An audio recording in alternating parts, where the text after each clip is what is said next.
The streets of Kew Gardens, Queens, were eerily silent that night, the kind of silence that seemed to stretch endlessly, heavy with an unspoken tension. It was March the 13th, 1964, and the cold air clung to the brick walls of the apartment buildings, seeping into every crack and crevice. The faint glow of streetlights illuminated the empty sidewalks, their dim light casting long, distorted shadows that seemed to move with the wind. The neighborhood, so ordinary during the day, had transformed into a ghost town under the cover of darkness.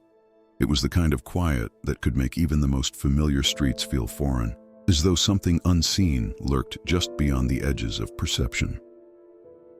Catherine "Kitty" Genovese was no stranger to these streets.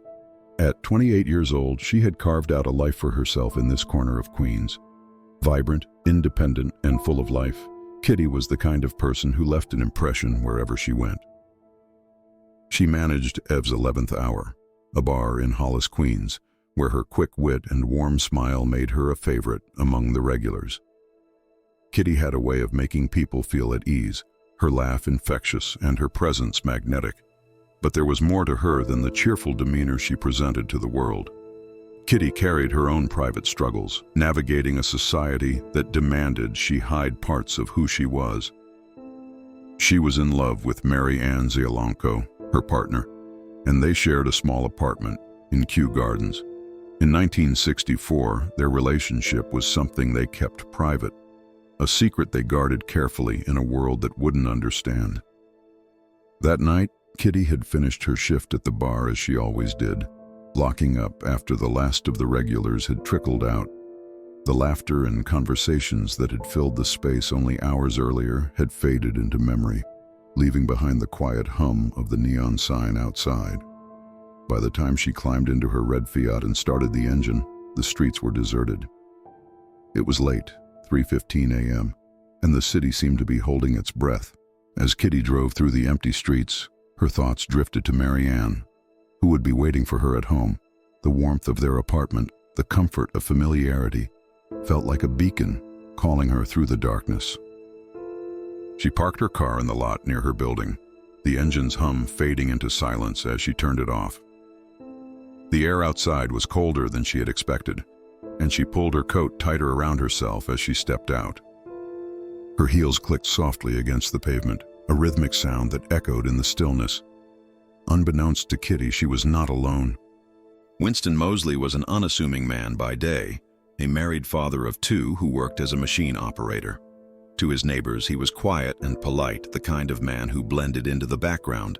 But beneath the surface, Mosley harbored dark, twisted desires. He was a predator, prowling the streets of Queens with a chilling purpose. That night, he had left his home in South Ozone Park with one goal in mind: to find a woman to kill. He had no specific target, no personal vendetta. It was the act itself that drove him. When Mosley spotted Kitty, alone and unaware, he knew he had found his victim. Kitty was halfway to her building when she heard the footsteps behind her. At first, she didn't think much of it. It was late, and people sometimes passed through the neighborhood on their way home. But as the steps grew louder, closer, an uneasy feeling crept up her spine.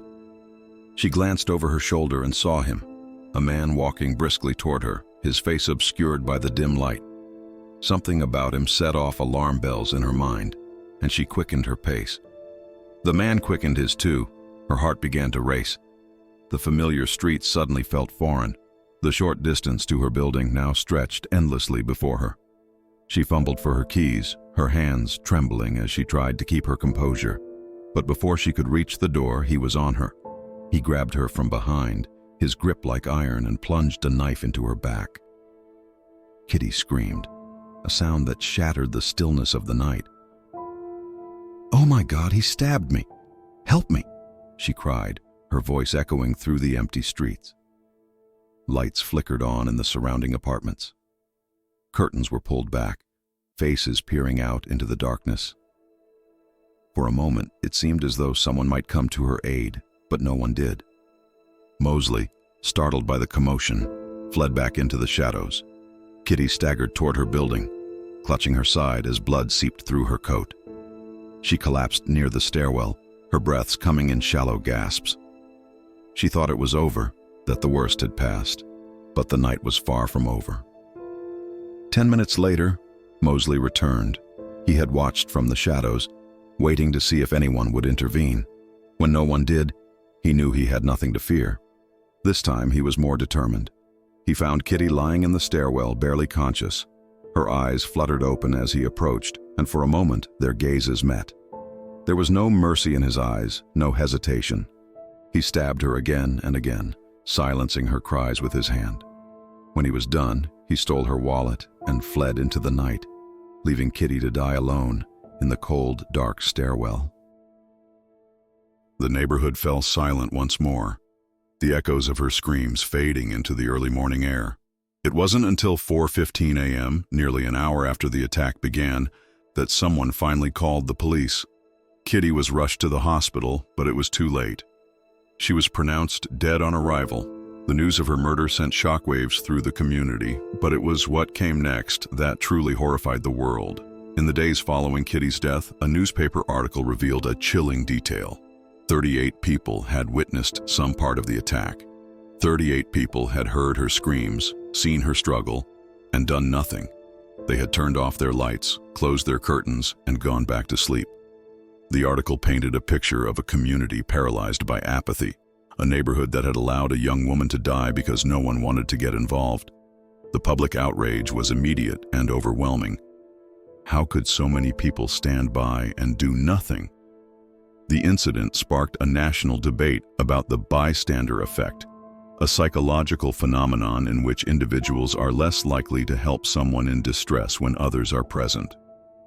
The idea that responsibility was diffused among the 38 witnesses became a haunting symbol of societal failure. It also led to changes in emergency response protocols, including the creation of the 911 system. But for those who knew Kitty, her legacy was far more personal. She was more than a symbol, more than a case study in human behavior. She was a daughter, a sister, a friend, a lover. She was a vibrant, loving woman whose life had been cut tragically short.